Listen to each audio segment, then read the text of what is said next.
So I remember this one night, I got home from work and I just felt like a soggy sandwich. I just wanted to sink into my bed and go to sleep. It's not just that I was tired, I was just so done with the day. I had gotten barely any tips from work, I got a C on my psychobio test, and I just wanted the day to end. Then I got a text message from my friend Toby. Grab your dancing shoes, we're going out. Now, I don't want to go, but Toby, this guy, he's on level 11. He is just excitement compressed into a carbonated bottle.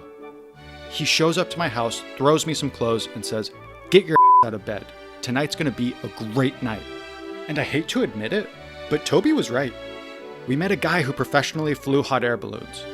We saw our 6th grade science teacher and bought him a beer. I woke up the next morning and found in my pocket was a napkin with a girl's phone number, a still working glow stick, and a kazoo. I remember shaking my head with a smile and saying to myself, what a night. So even though I started the night really not wanting to go out, Toby's enthusiasm, Toby's zest, made that night into such an adventure that it made me excited to be alive. It brought this enthusiasm that makes life worth living.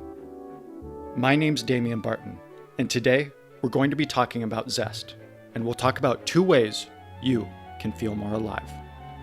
Zest means approaching a situation or life in general with excitement and energy, not approaching a task or activities halfway or half-heartedly.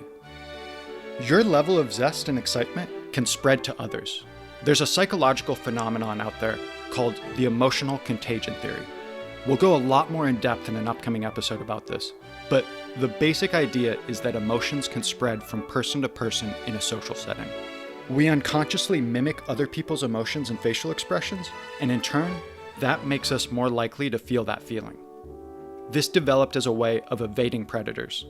If I can see you make a scared face when you're looking right behind me, I know that I should get out of the way because there's something that's right about to attack me. I read the facial expression, mimicked the fear, then bolted. But that doesn't just happen with negative emotions like fear. It can happen with positive emotions like zest. So when you're the first person in the group providing enthusiasm, it can literally inject everyone else with enthusiasm. Your zest, your excitement spreads to them, just like Toby's did to me. If you don't have enough zest in your life, you're going to be tired, lethargic, unenthused. People won't want to be around you because you seem like you're really not having a good time. But if you have too much zest, people might see you as fake or insincere. More so than not, people being too enthusiastic has more to do with the situation. It's definitely inappropriate to be really enthusiastic and excited about life at 6 a.m. when everyone else is tired and still waking up. Just like with any emotion, you need to find the right balance. Zest is very much connected to interest. When people talk about finding their calling, they're experiencing a lot of zest. They're really engaged and interested in what they do.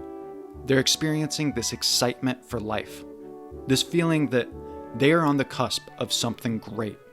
When someone's really interested in something, when they are thrilled about the opportunity to be doing something, they feel a zest for life.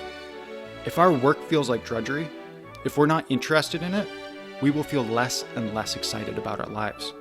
We feel kind of gray, kind of meh about things. Your overall health has a big effect on zest and enthusiasm. If you didn't get enough sleep, you're eating crappy, you're not getting enough water, your body is physically going to be drained, which will make you feel emotionally drained. If you're feeling like you just don't have that lust for life right now, take a look at our zest and health list, just to make sure that everything's going all right. It's time for the Takeaway tip. For this week's tip, I have a question and an activity for everyone to bring some zest into their lives.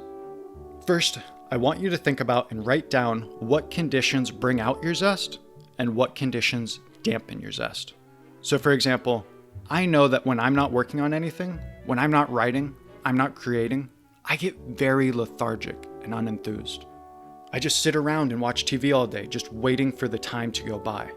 But when I'm working on the show, I get super enthusiastic. I know that when I've spent the day writing or editing, There's this sort of giddiness that doesn't really show up any other time. Making this show makes me excited to be alive. What's that thing for you? Now for the second part, I want you to feel what Zest feels like right now. You're going to get some energy out in a unique way. Jump on your bed, do a little dance, yodel as loud as you can. You should feel silly doing this. You should feel like a kid. Let yourself go. Allow yourself to feel that way. Laugh at yourself. Do you feel that? That smile? That excitement? That's Zest. So remember, Zest means approaching a situation or life in general with excitement and energy, not approaching a task or activities halfway or half-heartedly. Your level of zest and enthusiasm spreads to others. And if you're feeling lethargic, make sure it's not a physical health issue. So everyone, what makes you feel excited to be alive? What kind of stuff brings you the feeling of zest? Leave your answer in the comments. Join us next week when we talk about an emotion that has been in plentiful quantities for everyone this year: anxiety. If you want to take part in the Barton Blueprint's mission to destigmatize mental health, the most helpful thing you can do is like and subscribe and share this episode with your friends and family. The more people who share, the faster this information is going to get out into the world to the people who really need it. Also, if you liked the show and want more information, go ahead and follow us on all of our social media. There's a bunch of extra content like infographics of some of the takeaway tips, as well as some fantastic mental health quotes by many of the most notable names in the field. The links are down in the description. If you want to learn more about Zest, I cannot recommend enough The Power of Character Strengths. It's a very well structured, very practical, and easy to use guide.